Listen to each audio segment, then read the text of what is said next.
This Spanish classic uses a simple dough to create a crunchy, tasty treat. To get started, we'll first make a batch of risotto. Heat 40 grams of butter and 1 tablespoon of olive oil over medium heat. Add 2 crushed garlic cloves and 1 chopped leek and stir gently for 5 to 6 minutes until the leek has softened. Now add 1 cup of arborio rice and stir until it's coated with the butter mixture.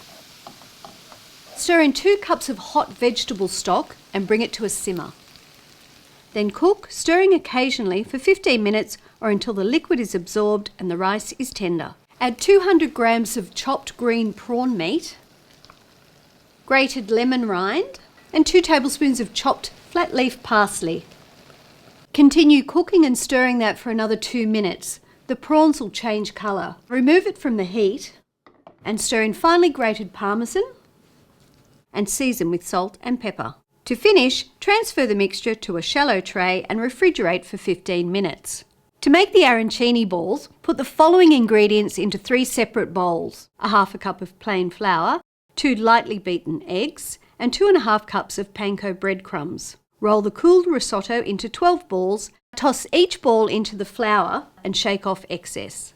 Next, dip in the egg and now finish by rolling into the breadcrumbs.